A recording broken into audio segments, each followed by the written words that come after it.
সব মাংসগুলো একসাথে দিয়ে দেবো। অনেকটা কিন্তু কালচে কালার চলে এসছে।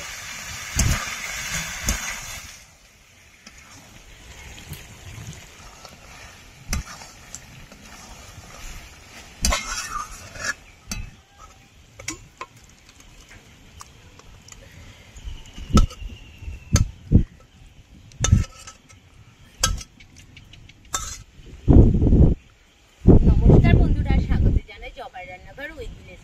আজকের রেসিপি ব্ল্যাক পেপার চিকেন। ভিডিওটি সম্পূর্ণ দেখবেন, ভালো লাগলে লাইক কমেন্ট শেয়ার করে দেবেন। ফলো এবং সাবস্ক্রাইব করতে ভুলবেন না কিন্তু।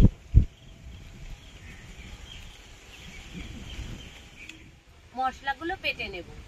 আমি পেঁয়াজটা কেটে নেব, আদা বেটে নেব,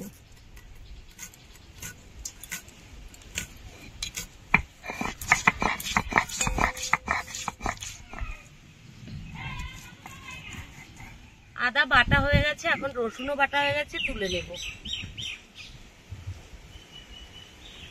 ব্ল্যাক পেপার চিকেন রান্না করতে গেলে কিন্তু অবশ্যই আপনারা ঘি ব্যবহার করবেন, কোনো তেলের ব্যবহার করবেন না। আমি ঘি দিয়ে দেব, এটা একটু বেশি লাগবে। দুটো এলাচ, লবঙ্গ আর দারচিনি আছে, দিয়ে দেব। এখানে আপনারা জিরে দিতেও পারেন, নাও দিতে পারেন, আমি অল্প একটু দেব।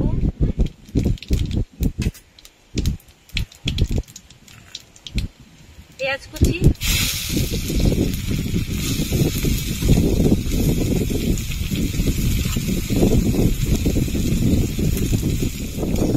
পেঁয়াজটা লাল লাল করে ভেজে নিতে হবে।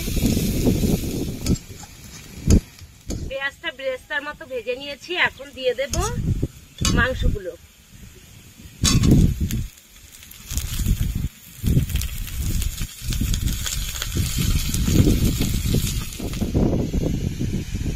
সব মাংসগুলো একসাথে দিয়ে দেব।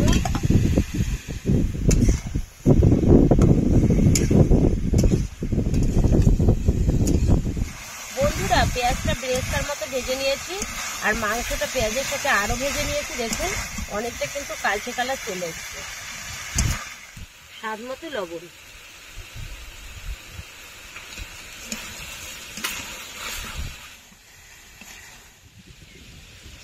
আদা বাটা, রসুন বাটা, মশলা ধোয়া জল দিয়ে দেবো। আদা ও রসুন দিয়ে আবারও কিছুক্ষণ ভেজে নেব। ভাজতে ভাজতেই কিন্তু রান্নাটা করতে হবে। এবার দিয়ে দেবো জিরের গুঁড়ো,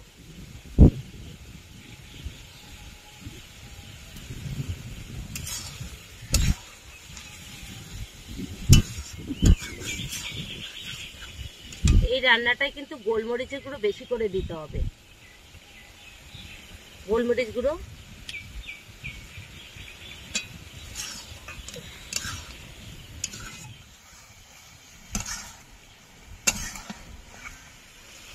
দুই চামচ টক দই দিয়ে দেবো।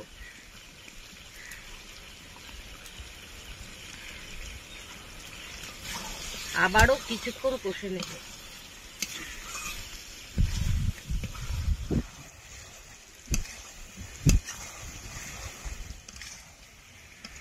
বন্ধুরা, ব্ল্যাক পেপার চিকেনে চিলি ফ্লেক্স না দিলেও চলে, তো আমি একটু দিয়ে দেব, একটু দেখতে ভালো করার জন্য।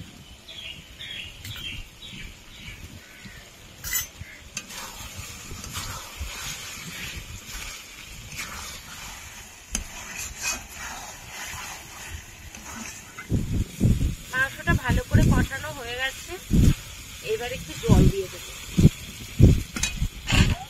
যাতে চিকেনটা সেদ্ধ হয়। অল্প করে জল।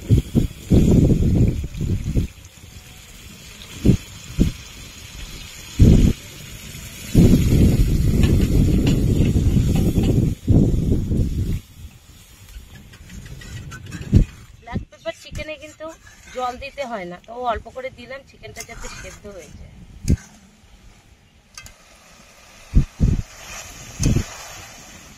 গরম মশলা বাটা দিয়ে দেবো।